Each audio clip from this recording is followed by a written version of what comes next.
Welcome to Inside Asia. I'm Veronica Pedroza in Hong Kong. Again this week, we present a special edition of the program focusing on the international fight against terrorism. For the next 20 minutes, we'll be looking at the campaign and its effects from an Asian perspective. Global war against terrorism closely to determine just what shape the final security plan will take. Sun Jie, CNN, Seoul. The events in the United States since September 11 seemed to many to be the stuff of fiction. And indeed, several novels apparently foretold the real-life narrative of terrorists hijacking planes to plow them into American targets.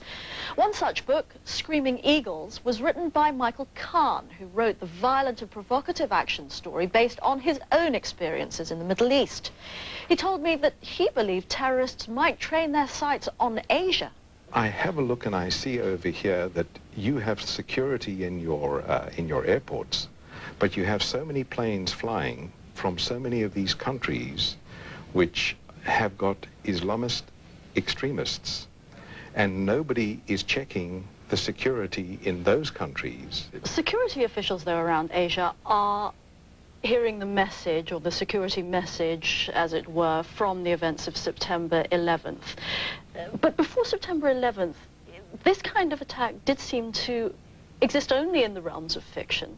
Is that why you wrote in fiction? Yes, because what I felt was this. I felt that the United States was in a situation that it felt that every war that it had been part of was away from its shores.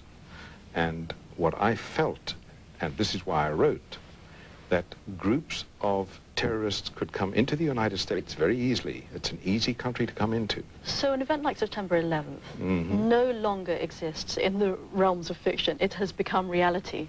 What we have now is there's a new world war.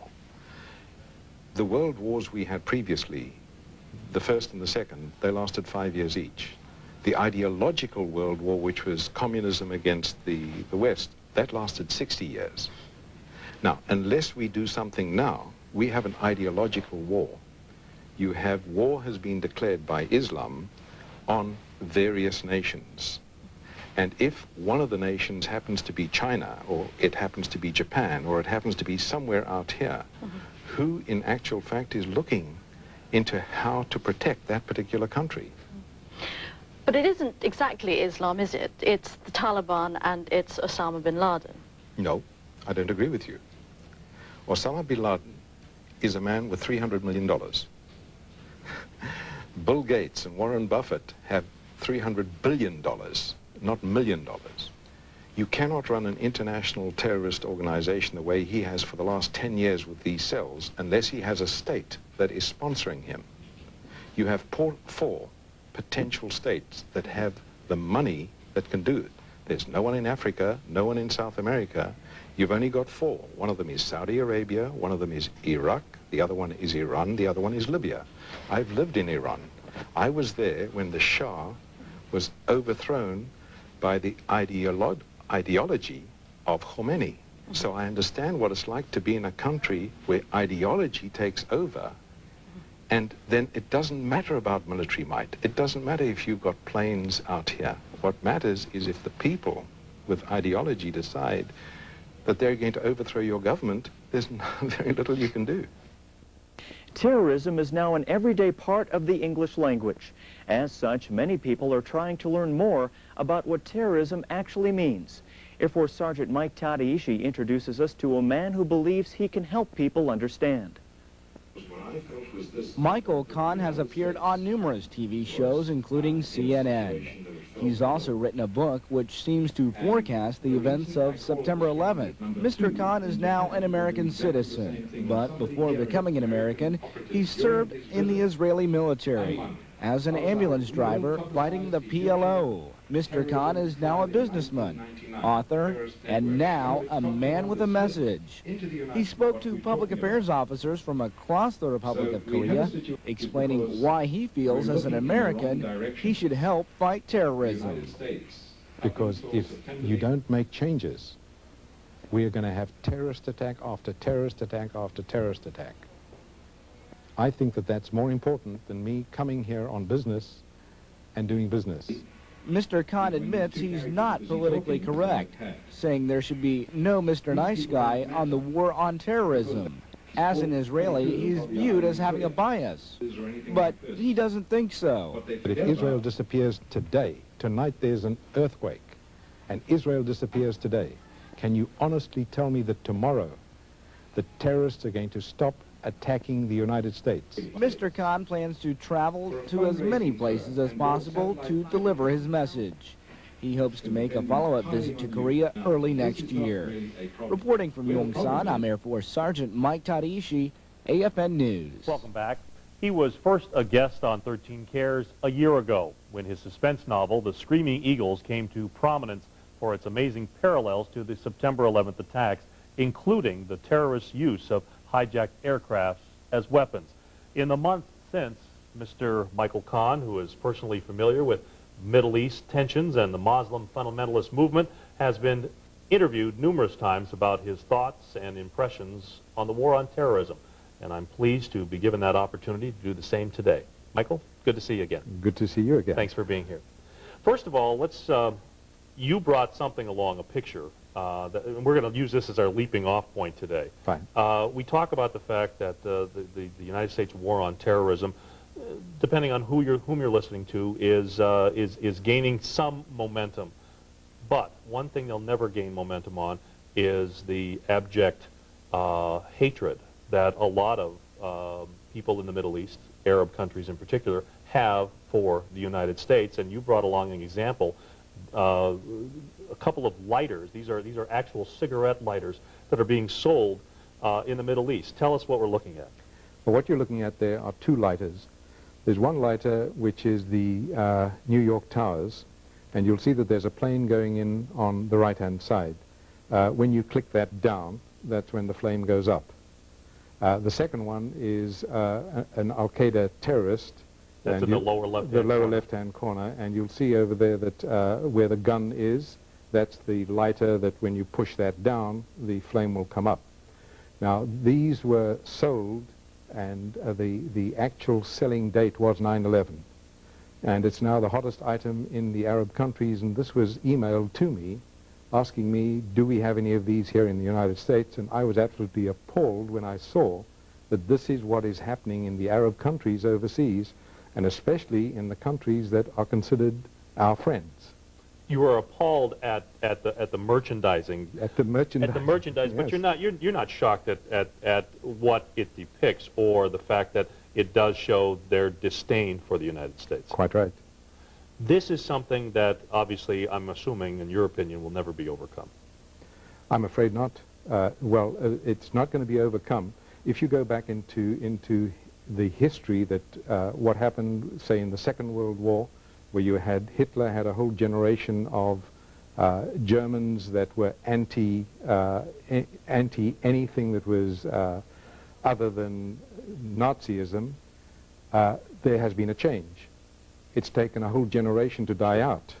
But where the change starts is in the schools. So in other words, after the war in 1945, when the schools stopped disseminating the hatred for the West, the next generation grew up not hating the West. So what you have at the moment is you have Saudi Arabia with the madrasas. They spend billions of dollars in having these schools which preach and which teach the hatred of the infidel.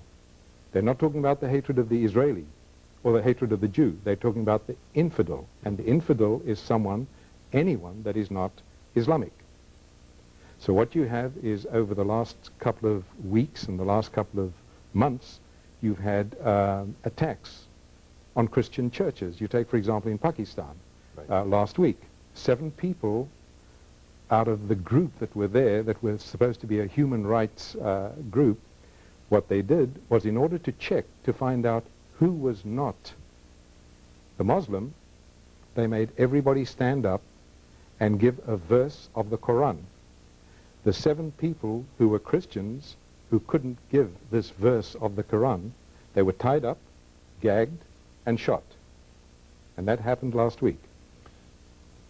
Can we, in the years since we first visited, have we, in your opinion, has the world, has the United States, has anybody made any headway in changing the world's minds or convincing the world that this is indeed something that we need to be pursuing?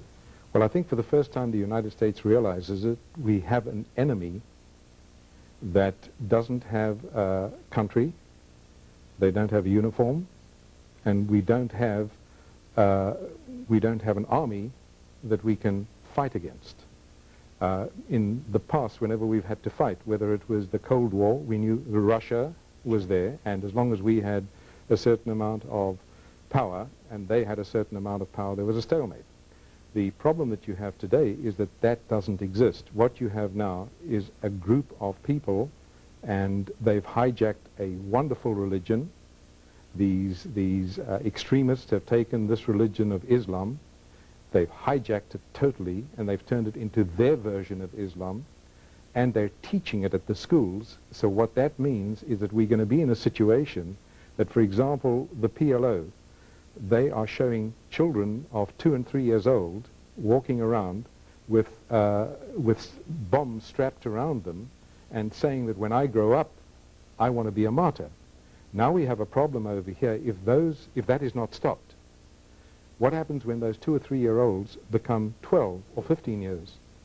They get a visa, they come into the United States, they are now trained to be terrorists, they go to visit Disneyland. Sure. So instead of visiting Disneyland as a 12-year-old, they go to Disneyland to blow it up as a suicide bomber. There's been lots of discussion as to how to approach this war on terrorism, and one of the theories that have come up is what we call the ticking bomb terrorists, and that's where we kind of fight fire with fire. Tell us a little bit about that. Mike, I must tell you, this is the most amazing thing I've read about or seen. We have a law professor who is probably one of the most left and liberal of all law professors, who's brought up something which is completely different to anything that you would expect coming from this particular law professor. Alan Dershowitz at Harvard has come up with what's known as the ticking bomb terrorist.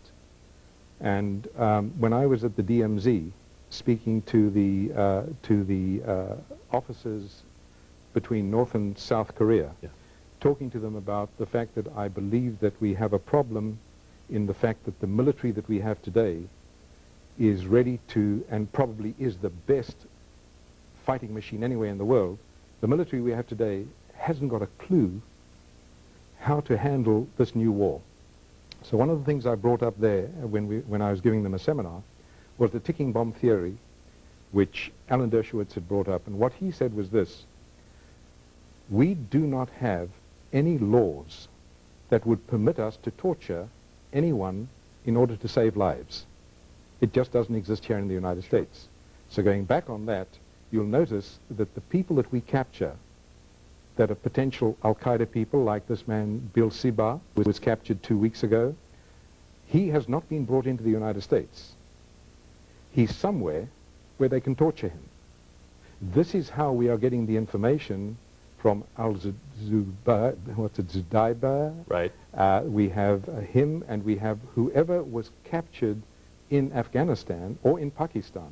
Those people are sent either to Egypt, to Jordan, or to the Philippines, and now they're also using Yemen. Because there, what happens is that the Americans take custody, they give them over to somebody else, so they're not doing the torturing, but they're getting the information. So let me go back now to 9/10. You contacted me 9/12 when you called me in Japan. Yes. Let's assume on 9/10, we were able to get hold of Muhammad Atta, and he was sitting over there and he was laughing and saying, well, you know, we've got all sorts of things that are going to be happening in the next couple of days. If we caught him here in the United States, he would have got an attorney. We would have had to read him his rights. We would have had to do everything, and maybe 1 year down the road, he would have been brought to trial. In the meantime, 3,000 people were killed. So what Alan Dershowitz says is that we don't have a judge, or we don't have a law where we could get a warrant because of the extremity of the problem, meaning that thousands of people can be killed. And if thousands of people can be killed, we should have the right to be able to use any means whatsoever. If it means torture, or call it any other name that you want. Sure. Extraction, anything Coercion, that you want. right. Coercion, anything that you want. But we've got to be able to get that information because the time bomb is ticking. it's now 9:10. 9/11 is going to happen tomorrow at 9 a.m. or 9:15 or whenever it's going to be.